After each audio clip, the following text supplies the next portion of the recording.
Hoje é sexta-feira e é interessante que quando eu converso com as pessoas, eles dizem: eu não vejo o dia que chega sexta-feira, o final de semana vem aí, eu vou ficar em casa.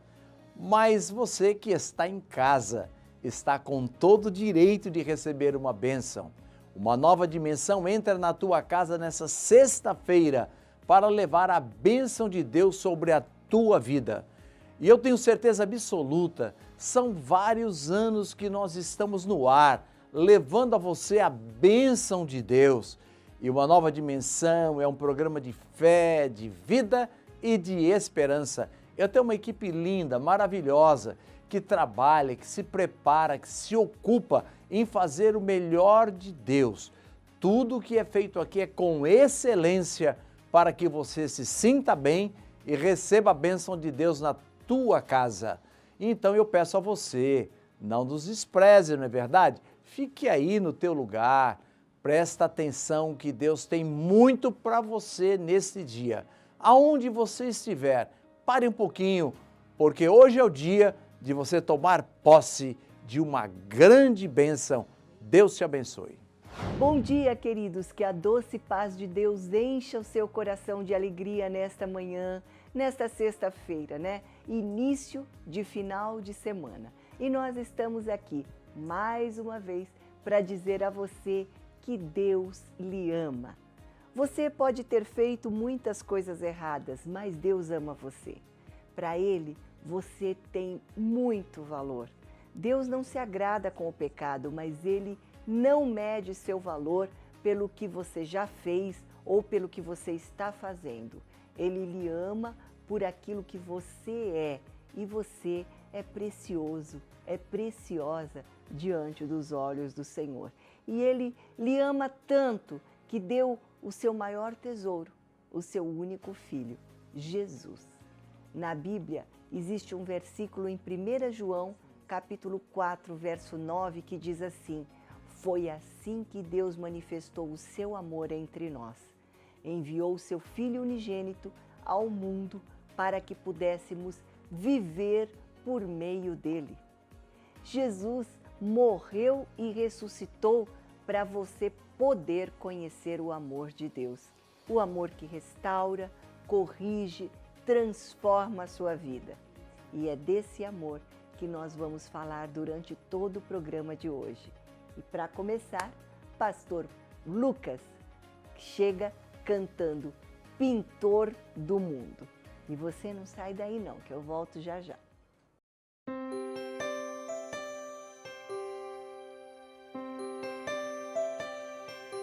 Quem pintou o mundo, quem escolheu a cor, fez o sol amarelo, pôs o verde na floresta e o vermelho em uma flor. Quem pintou o mundo, quem escolheu os tons, fez a noite escura, desenhou a clara lua, misturando o que era bom. O maior pintor do mundo está pintando a minha história. E ela não tinha cor, a cruz foi o pincel do autor. O maior pintor do mundo está pintando a minha história. Ele assinou a obra que sou eu, e na assinatura está escrito Deus.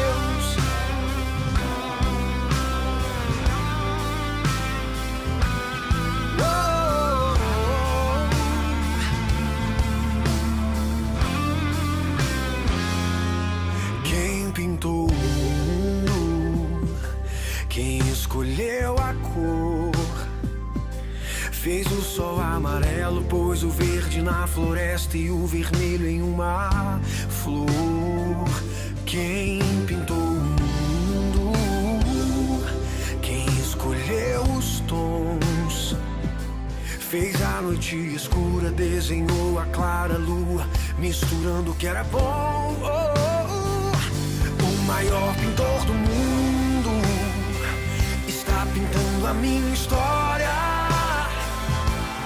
E ela não tinha cor. A cruz foi o pincel do autor.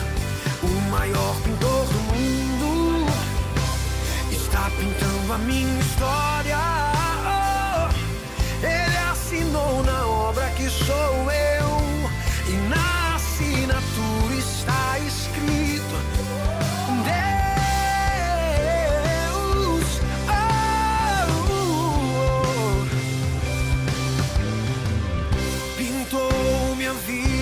com o sangue derramado, pintou minhas vestes com o branco da santidade, pintou meu interior com sua glória.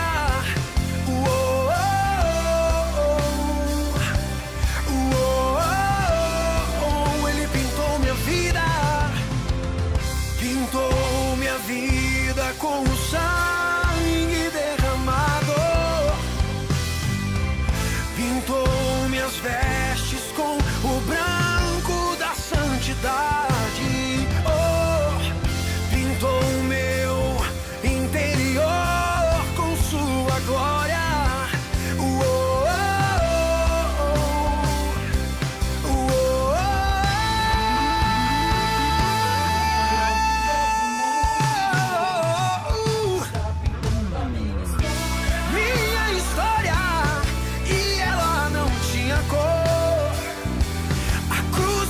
Pincel do autor.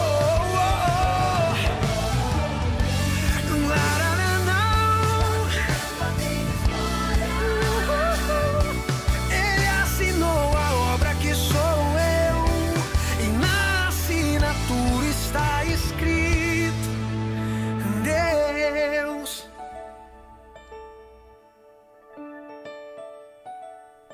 O maior pintor do mundo está pintando a minha história. E ela não tinha cor. A cruz foi o pincel do autor. O maior pintor do mundo está pintando a minha história. Ele assinou na obra que sou eu, e na assinatura está escrito: Deus.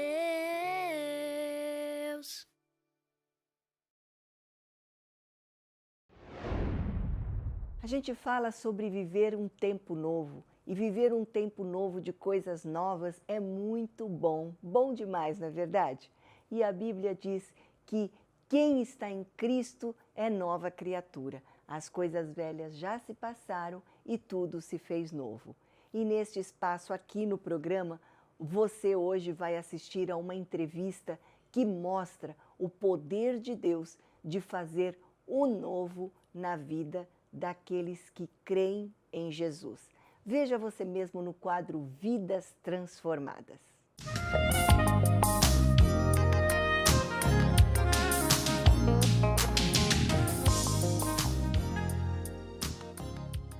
Bom dia, na paz do Senhor Jesus, coisa boa é poder estar com você em mais uma manhã e podendo levar mais uma história de uma vida que foi transformada pelo poder que há no nosso Senhor Jesus. Ele transforma, restaura, faz coisas lindas, Ele faz o impossível na vida daqueles que creem nele.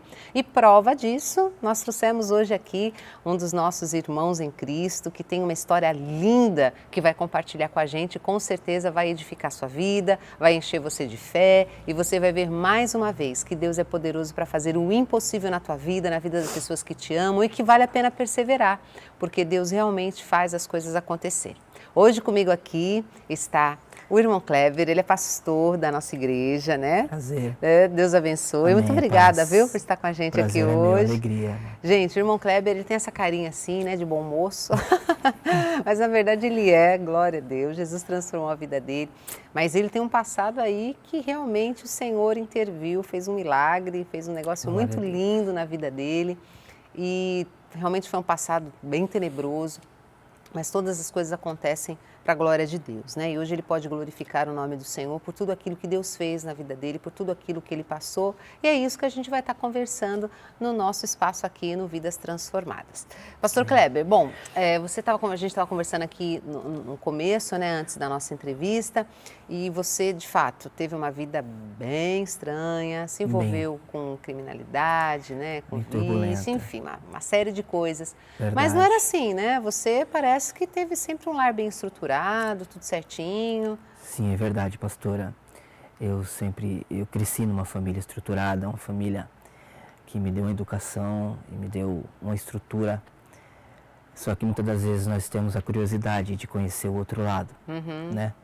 Eu com 16 anos, iniciou-se ali, eu tinha um sonho de ser jogador de futebol e descobri que tinha talento para isso.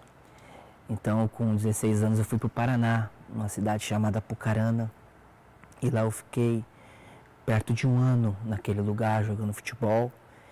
E dali eu fui para outros times, alguns conhecidos como Bragantino, Marília, Portuguesa Santista, Santos, né? Então eu tive essa juventude e adolescência nesse lado futebolístico. Até os 18 anos você estava envolvido com Até os futebol. 18 anos eu estava envolvidíssimo, né? De manhã, à tarde e à noite era futebol, respirava, comia, dormia futebol. Uhum. E estava indo bem. Ou seja, tinha um futuro aí Tinha um futuro bacana, promissor, né? Uhum. mas houve um intervalo aí na qual eu conheci uma garota e comecei a namorar, aquela coisa de jovem, e onde o futebol acabou ficando Segundo plano. em segundo plano. Em segundo plano, então comecei a desvirtuar um pouco, sair daquilo que era o meu foco, que tinha tudo para dar certo. E estava indo bem, disputei Taça São Paulo de Futebol Júnior, jogos regionais, tudo que envolve futebol até o profissionalismo, eu estava em todos. Certo. Faltava só o passo de profissionalizar. Inclusive minha carteira já estava na mão do antigo jogador Xaxá, que era o técnico do Santos, para que isso concluísse. Certo.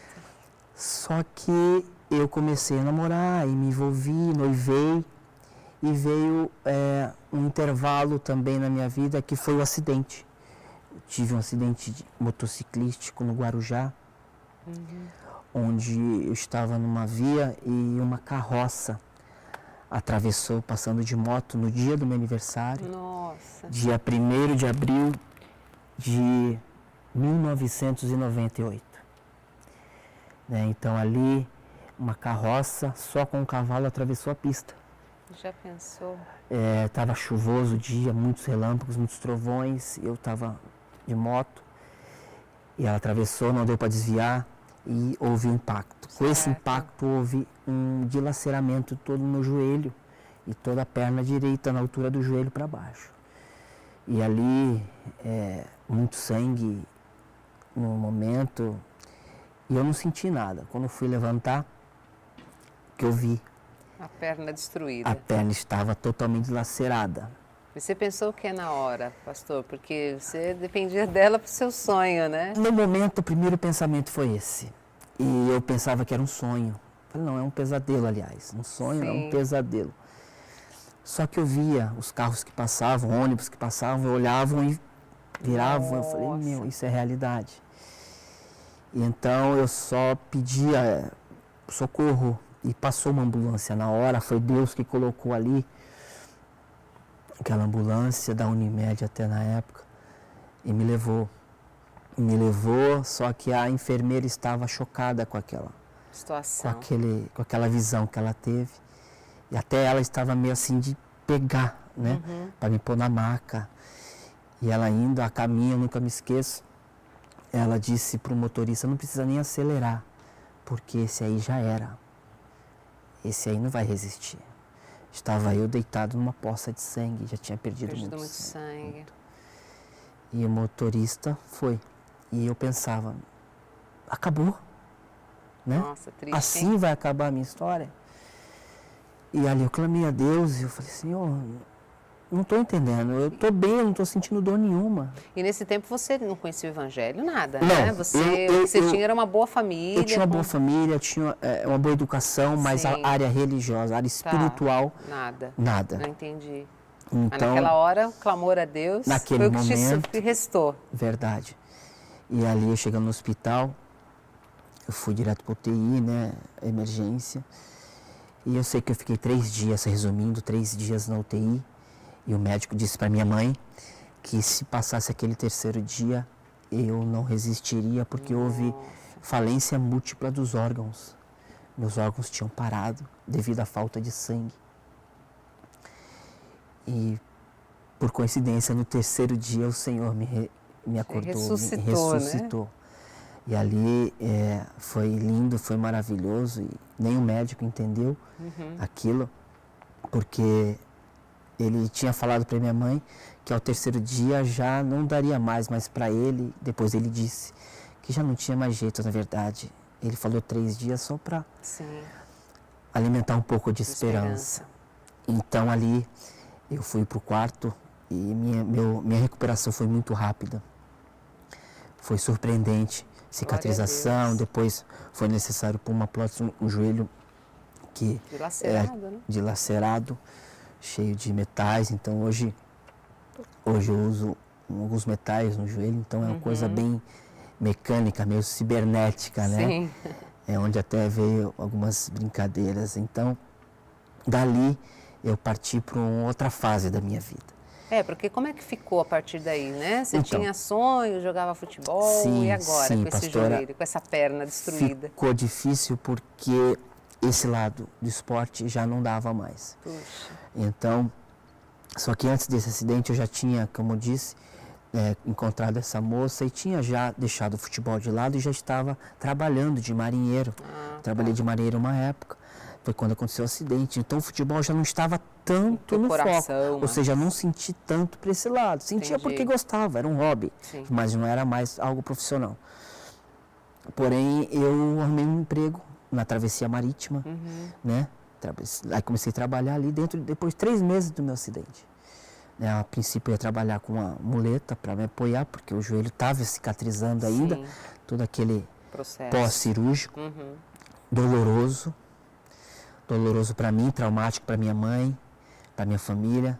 Casei-me, então me casei 1 ano depois desse acidente e o Senhor ali foi trabalhando, né, no meu coração, só que eu estava meio com um sentimento de rebeldia, diz assim. Você não se conformava com ou de situação. frustração, pode-se dizer, né? Porque aquilo que eu tinha um sonho já não dava mais, então tinha virado uma vida normal, um trabalho, uma casa, e aqueles sonhos ficaram para trás.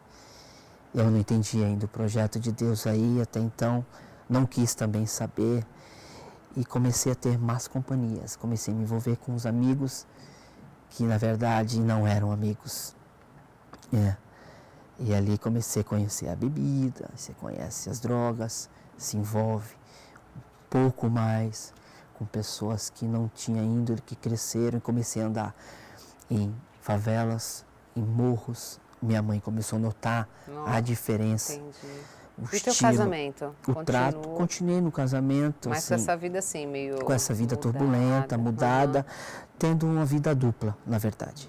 Eu era uma pessoa para minha esposa e família, e fora dali eu era uma outra pessoa totalmente avessa.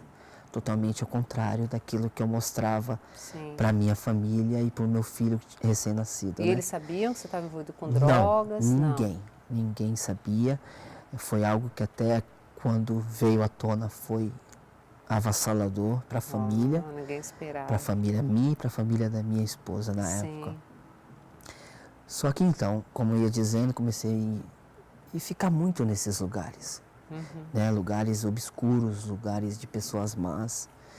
E eu estava tendo aquela fama pro lado mal, Entendi. né? Então eu estava começando a evoluir nesse lado, e o inimigo foi trabalhando muito no meu intelecto, na minha personalidade, né? Quem me vê hoje assim, Não diz. só quem me conheceu sabe e percebe algumas coisas. Então foi quando eu fui parar dentro de uma penitenciária, né? Você Foi. começou a se drogar e você também Não, eu a comecei a me envolver com traficar? criminalidade, tráfico, Entendi. e outros envolvimentos muito. Entendi. Então foi onde me levou, acarretou a prisão. Entendi. Fui e fiquei ali 5 anos e 3 meses da minha vida naquele lugar. No primeiro ano que eu estava ali, aliás, com 3 meses dentro daquele lugar, eu fiquei num lugar muito isolado devido à fama que eu tinha e que eu cheguei ali. Isso era bem perigoso mesmo? Você tem como contar alguma coisa assim que te marcou nesse tempo de criminalidade? Pastor, a gente estava meio que começando essa parte do PCC, né? Começou essa facção. Essa facção estava iniciando nessa época. Certo. E a gente estava com os cabeças, né, deles. Esse povo que iniciou isso, que veio do Rio de Janeiro, iniciou, a gente estava junto. Então, andando junto, e a fama seguiu junto, né? Então, fui, né, taxado por aquilo que eu fazia realmente. Um homem que não tinha escrúpulos, caráter e nenhum pingo de amor no coração. E o que foi assim? Foi a revolta que transformou tudo isso em você? Pastor, você sempre, né, como você disse, uma boa família, teve uma vida muito correta e até os teus 25 anos que seja. Sim. E de repente... Foi isso, é o que todo mundo achou muito estranho, mas como pode isso, né? Foi uma forma, eu acredito que foi uma forma de se rebelar com a situação, com a circunstância que tinha acontecido comigo, com a tragédia do acidente. E em vez de eu agradecer a vida, eu me rebelei contra ela. Por que me deixou viver dessa forma? Por que me deixou viver assim, sem poder fazer o que eu mais gostava?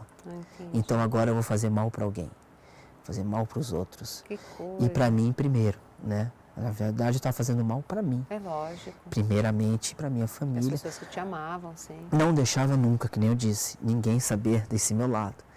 Então eu tinha uma vida dupla. Só que chegou um ponto das coisas estarem tão avançadas que já não dava mais para ter essas duas vidas. E o seu emprego, você continuou? Continuei, mas como eu disse, vida do crime. Sim, eu tinha, ninguém entendia, ninguém acreditava. Então, eu conseguia fazer isso aí. Coisa maligna, né, pastora? Coisa que a gente hoje enxerga, mas outrora eu não enxergava nada desse lado. Então, eu fui preso e fiquei 5 anos. Só que, como eu dizia, no primeiro ano, eu fiquei numa chamada solitária dentro daquele lugar. Não podia nem estar perto dos outros, porque poderia influenciar eles para fazer algo ruim dentro. Então, só ver que nem dentro aceitavam a própria diretoria do lugar. É difícil de imaginar, viu? Foi difícil. E ali eu tinha uma Bíblia. E lá não tinha nem luz no lugar que eu estava. Tinha um fecho de luz, que era uma entrada de luz. No lugar ali eu fiquei 30 dias, pastora. Logo que você chegou, foi a minha recepção foi essa. 30 dias ali, eu tinha uma Bíblia que minha irmã levou quando eu tinha sido preso. Ela conseguiu entregar a Bíblia para mim. E a tua família, como ficou quando descobriu isso? Minha família falou que estava tendo engano, que não era eu, que tem alguma coisa errada. E ninguém acreditou, alguma coisa está errada, não é ele, estão cometendo uma injustiça, né? Ninguém acreditava, só eu sabia. E ali naquele faixinho de luz que entrava daquela cela, eu colocava a Bíblia para ler. Nossa. E ali tem um versículo que eu trago até hoje, quando eu trago o testemunho nas igrejas, que era o Salmo 118, versículo 17 e 18. E eu não entendia por que aquele salmo me chamava muita atenção. E o Senhor castigou-me severamente, mas não me entregou à morte. Não morrerei, antes viverei e contarei as maravilhas do Senhor. Ah, que lindo. E esses 2 versículos ficaram marcados e eu não entendia por quê, eu não tinha nem aceitado Jesus. Você nunca tinha sido evangelizado antes? Nunca ninguém falou para você do amor Quando eu de vinha algum Deus? tipo de abordagem desse tipo, eu ignorava, às vezes até maltratava, assim, não com agressão, mas com palavras, não. Sim, Então, o Senhor me levou porque Ele tinha um plano na minha vida. com certeza. E precisou tinha um ficar lá quietinho com ele. Plano, Né? e ali eu conheci a palavra de Deus sozinho, 30 dias eu lia. Eu não sei como, mas eu li intensamente a Bíblia, eu não sei quanto tempo, eu sei que eu não desgrudava daquela Bíblia. Eu não desgrudava. O alimento era colocado, então ali era 2 vezes por dia me alimentava, e era alimentar e voltar para a Bíblia.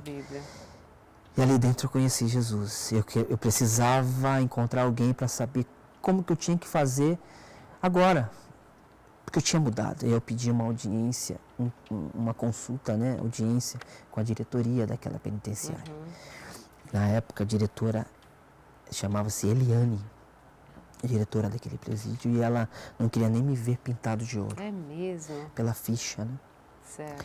Só que eu mandei, tanto é que quando eles abriram aquele lugar, eu falei para eles, eu preciso falar com ela porque eu tenho algo diferente para falar para ela. E tipo, ninguém falou de Jesus para você? Não. Você leu a Só Bíblia minha irmã, e foi tocada mesmo. minha irmã ela, no caso, era ela evangélica conhecia. já. Sim. Minha irmã já era evangélica, com 11 anos de idade ela foi para o Senhor. Que lindo. Certo. E foi a porta de entrada para a minha salvação da minha família. Amém. E aí ela concedeu, me deu uma audiência. E eu fiquei ali com ela e tinha 7 homens junto, parecia que eu era um monstro. E até então eu não entendia aquilo. Eu comecei a entender, eu falei, meu, que imagem que eu tenho.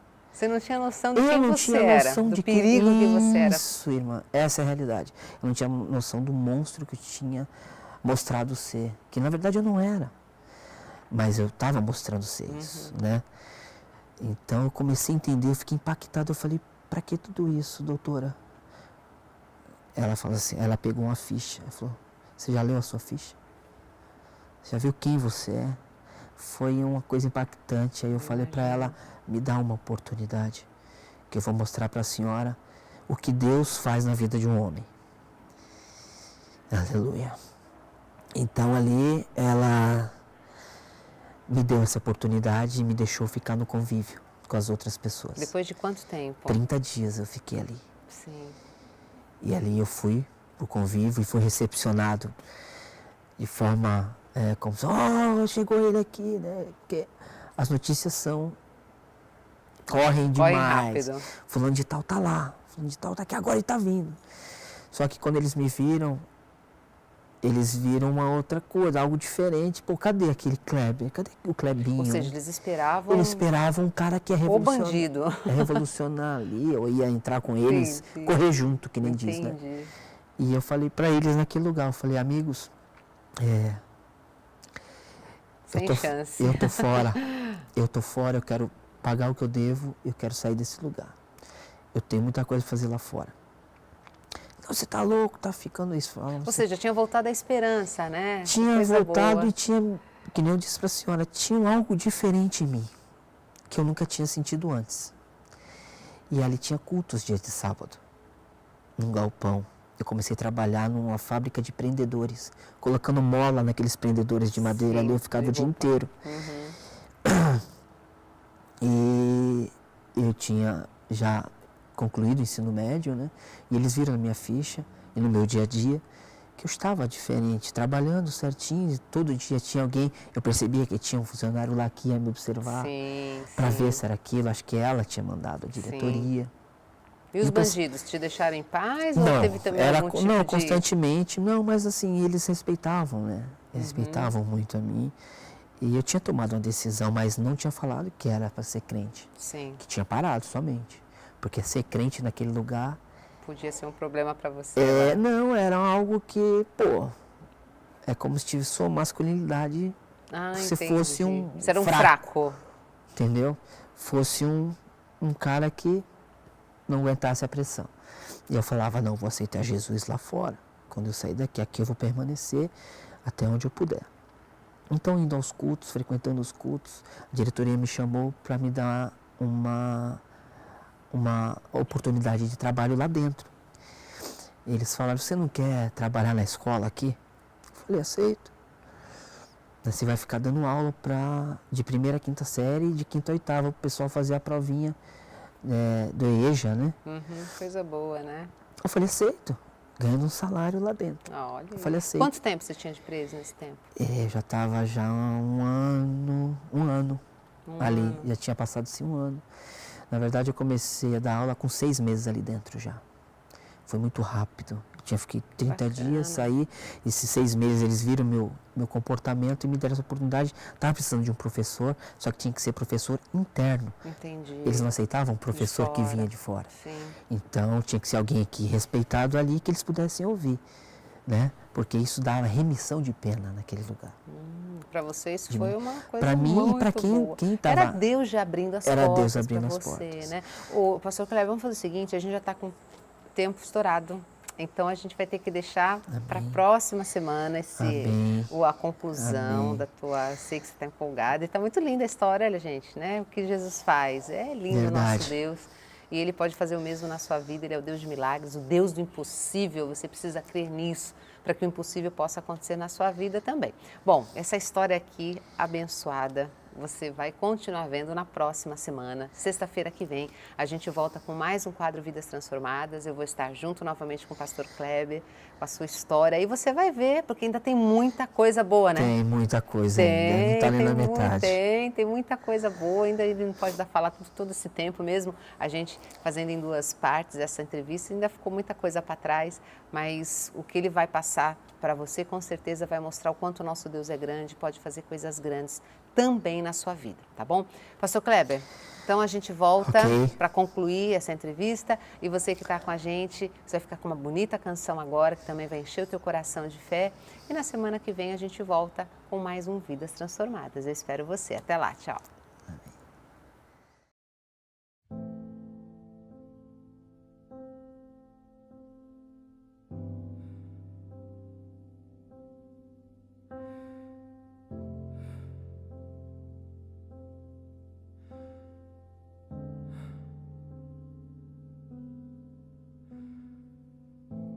Chega, falta o ar. Quem de nós esperou? O que somos não basta. Preferem o mal que eu não posso dar.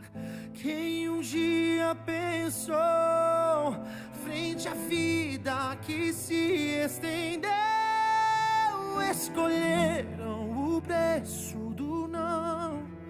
Rebeldia que corta o meu coração.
Inocente morrer.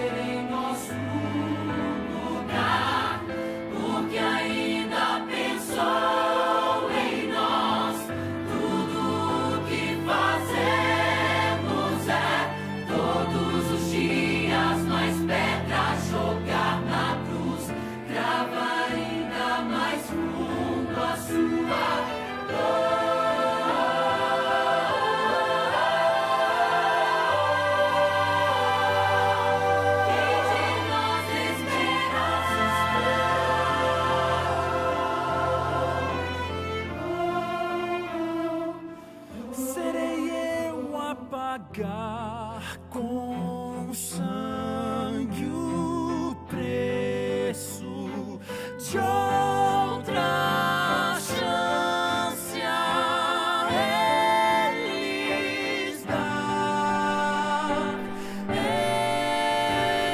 Eu sou o Cordeiro de Deus, minha morte é o preço da vida, e hoje eu me entrego inteiro. Eu sou sua única chance, eu sou. Não há outro caminho para todo que quer ser liberto. Eu sou.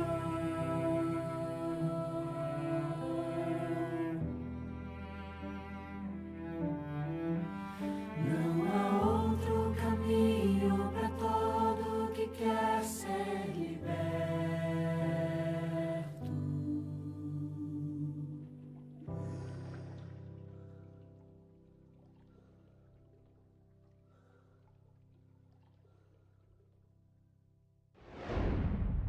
Dá para imaginar que tudo que Jesus viveu e sofreu foi por nós, só por nós.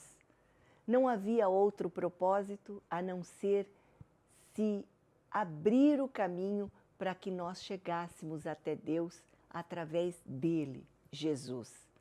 É amor demais, não é verdade?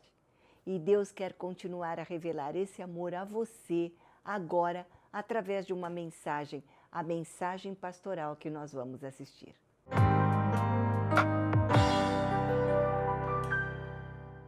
Três, dois, um. Bom dia mesmo, com muita alegria, na paz do Senhor Jesus. Telespectador, querido, é bom poder falar com você nesta manhã. Eu vou falar um assunto tão comum, né? Comumente usado pelas pessoas. Quem é que não fala hoje sobre ansiedade? Então, primeiro, quero falar com você, como um psicólogo, que a ansiedade é um passo para a depressão, tá? Então, a ansiedade, ela vai gerando em você sentimentos diferentes, ela pode trazer uma somatização, ela pode trazer uma outra doença emocional, ela pode desenvolver uma outra doença e você acabar numa depressão. Mas o que eu quero te dizer é que há solução para a ansiedade. Primeiro, Pedro, o grande apóstolo de Jesus Cristo, aquele mesmo que negou a Jesus e que alguém fala mal dele, eu acho ele tão maravilhoso, tão precioso, que homem extraordinário foi Pedro. E ele diz assim, lançando sobre ele toda a vossa ansiedade, porque ele tem cuidado de vós. Interessante que Pedro era um homem atirado, ele acho que ele era um pouco atencioso às vezes, né? Porque quando Jesus era para ser preso, ele já ficou tão agitado, já pegou a espada e já arrancou um pedaço da orelha do soldado, né? Um homem ansioso para resolver as coisas rápidas. E Jesus falou, Pedro, calma, não é assim não, vai devagar. Mas antes, ainda quando Jesus estava iniciando o seu ensino aos discípulos, ele caminhando pelo campo, ele começou a dar uma instrução tão preciosa, mas tão preciosa. E ele se voltou para os seus discípulos e disse assim, por que vocês andam tão ansiosos com a vossa vida? Não é? A gente fica, não fica? Ainda mais quem tem filho ou quem é jovem, que está estudando, fica ansioso com o futuro. Puxa, eu quero galgar um patamar alto, eu quero fazer engenharia, eu quero fazer isso, aquilo, fica ansioso, vai chegar ao vestibular, aquela ansiedade. Aí Jesus, conhecendo o coração daqueles homens, por que vocês andam ansiosos por causa da vida de vocês? Olha para o lírio. Mostrou o campo assim, né? Olha o lírio. Que planta linda. Olha, eu quero dizer para vocês que nem Salomão, grande rei, filho de Davi, quando estava na sua plenitude do reino, se vestiu de uma forma tão linda quanto esses lírios. Olha, eles não trabalham, eles não fiam, eles não fazem nada, mas é Deus que cuida deles. E aí ele falou assim, por que vocês estão ansiosos com o dia de amanhã, com o que vocês haverão de comer ou haverão de beber? O que é a vida? Não é? A vida é um vento. Falou, olha, vocês estão tão preocupados com o que vocês vão ter que comer, o que beber? Não estejais ansiosos com estas coisas. E depois ele dá uma receita linda. Assim, olha, busquem primeiro o reino de Deus, a sua justiça, e todas as demais coisas, não é? A comida, a bebida, o trabalho, a escola, a casa, enfim, tudo que você precisa, o Senhor Deus vai acrescentar para você, porque Ele sabe de tudo que nós precisamos. Foi Ele que nos fez. Ainda que você não acredite, Ele pegou o pó da terra, fez barro, e do barro Ele fez um boneco, um homem, soprou nas narinas daquele boneco e deu fôlego de vida. Olha que Deus maravilhoso, e se preocupa, conhece toda a nossa estrutura. O salmista Davi diz assim, Senhor, lembra de nós. E o Senhor conhece a nossa estrutura, e Ele sabe que nós somos pó. Então, querido, a ansiedade atrapalha um pouco, às vezes até muito, né?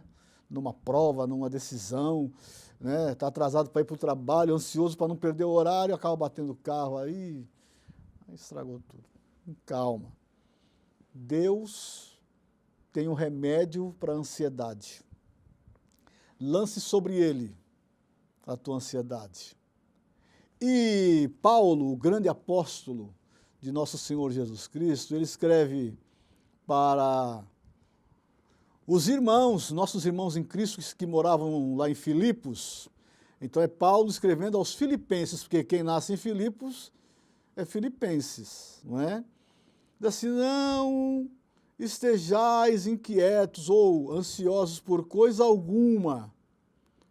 Antes, as vossas petições sejam em tudo conhecidas diante de Deus, pela oração, pelas súplicas e ainda com agradecimento.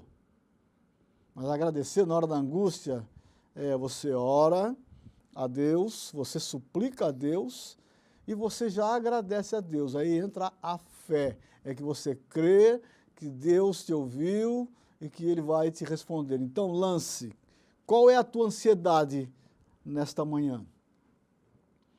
Vai saber o resultado de um exame, está muito ansioso, muito ansiosa. Lance nas mãos do Senhor. Ele tem poder para acalmar a tua ansiedade. E Ele tem poder para curar a tua enfermidade. Veja que Deus precioso. Ele acalma a ansiedade e cura a enfermidade. Então, querido, querida, quando você está ansioso, você quer tomar alguma atitude precipitada.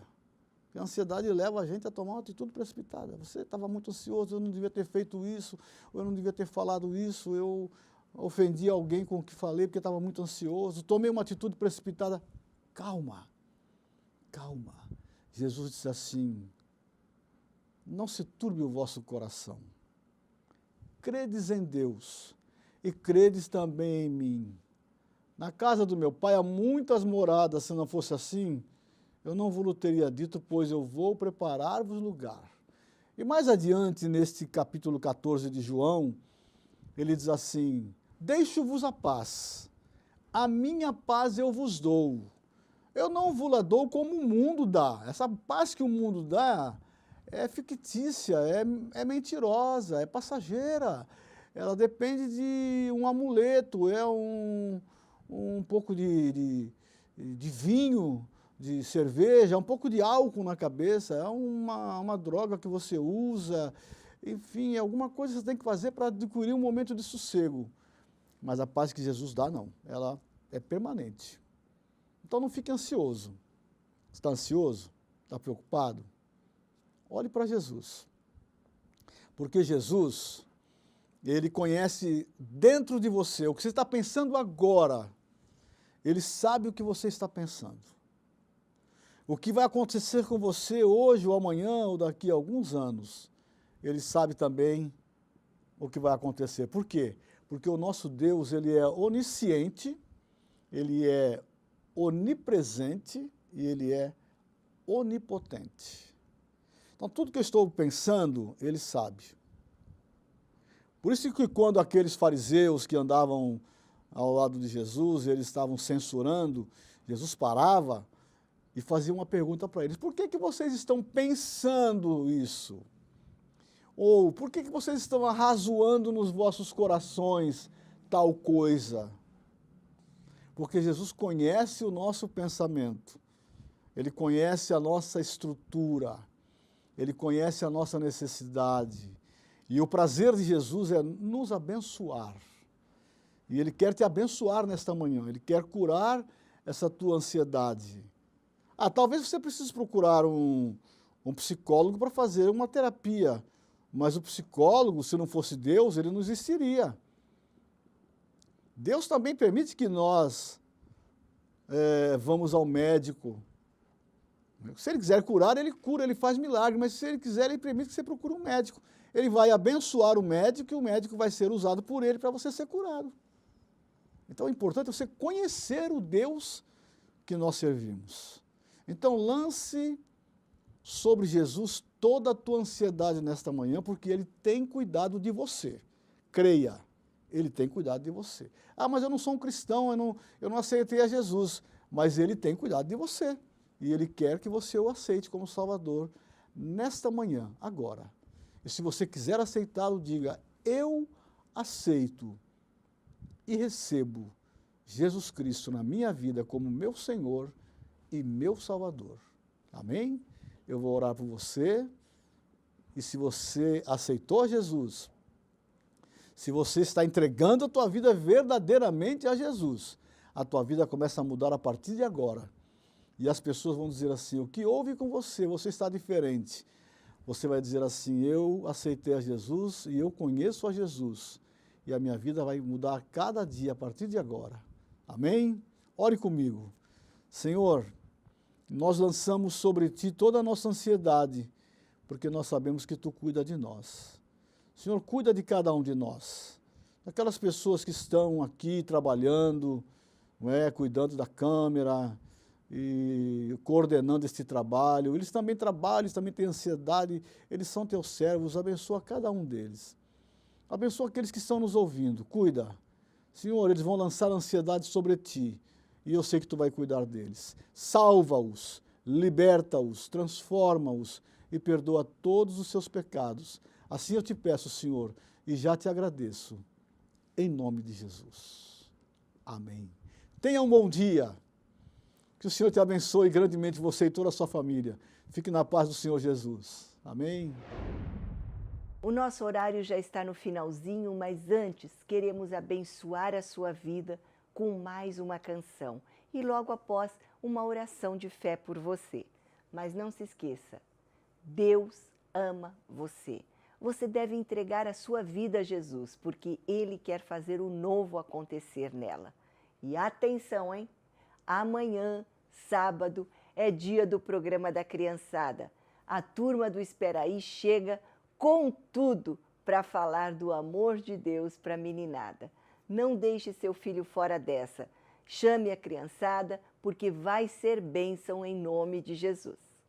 Eu vou ficando por aqui, mas segunda-feira nós voltamos a nos encontrar, ok? Um final de semana mais do que abençoado é o que eu desejo para você. Até lá!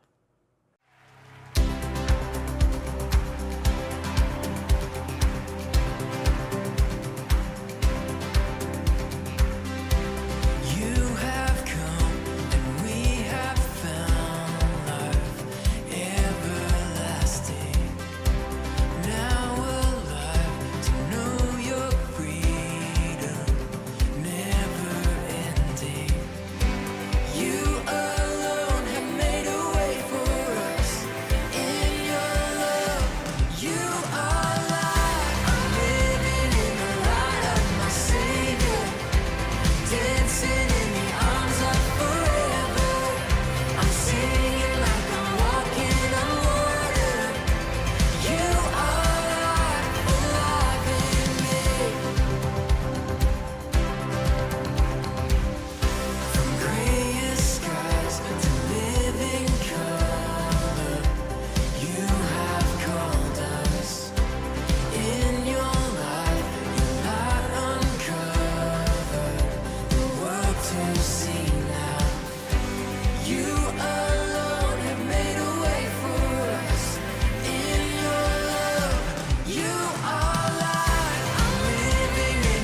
e nós estamos encerrando mais um programa Uma Nova Dimensão.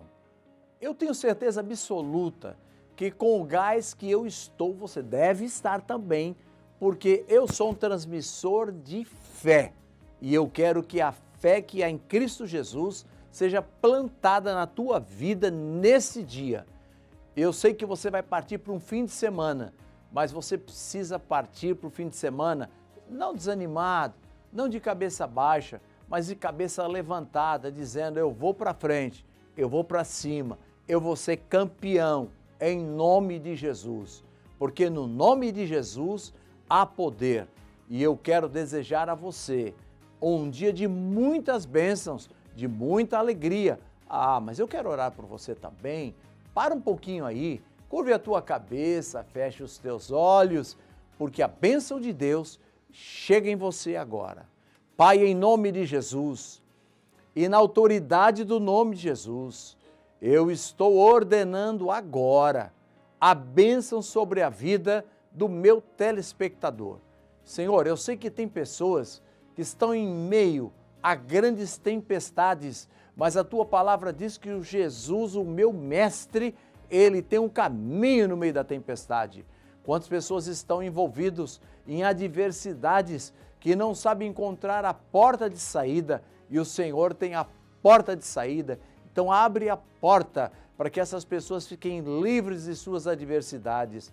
Pai, mais uma vez eu peço a tua bênção por nossa nação, pelo nosso presidente, pelos poderes constituídos. Eu quero pedir a tua bênção para o povo brasileiro, quero pedir a tua bênção para essa nação que é tão abençoada e que ela possa ser administrada para que nós possamos brilhar diante do mundo.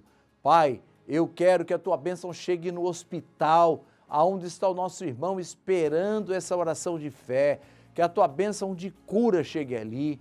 Pai, eu quero me lembrar de Tiago, que quando ele escreve, ele diz assim: está alguém aflito, ore, está alguém contente, cante louvores, está alguém doente, chame os presbíteros da igreja e orem sobre ele com azeite, ungindo em nome do Senhor. Eu sei, Senhor, que através da televisão nós podemos mandar a tua unção, sim, para levantar aquele que está enfermo, seja o canceroso ou qualquer outro tipo de enfermidade, na autoridade do nome de Jesus. Eu peço que a tua mão poderosa seja colocada na vida de cada um. Pai, levanta o ânimo do desanimado e fortalece o enfraquecido, e a tua bênção seja decretada sobre nós, em nome de Jesus, para a glória de Deus Pai. Amém. E agora que eu tenho orado, e eu quero dizer para você, eu recebi uma unção tão grande nesta oração, algo que veio sobre mim e que eu transferi a você na autoridade do nome de Jesus. Tenha certeza que você recebeu a bênção de Deus, e isto é profético no final desse programa. Tome posse, porque a bênção já chegou na tua vida. E eu quero dizer para você que ainda você tem uma expectativa, o dia não terminou, só começou. Então hoje à noite, nessa sexta-feira, nós temos culto em todas as nossas congregações, Igreja Evangélica Assembleia de Deus, Ministério de Santos, em ação em todas as regiões. Temos um culto de ensino, onde você vai poder assentar-se e o ministro vai ministrar a palavra e vai profetizar sobre a tua vida. Aceite o convite, visite uma de nossas congregações. Tenha um lindo dia de paz e de bênçãos, e até amanhã, se Deus disser que sim.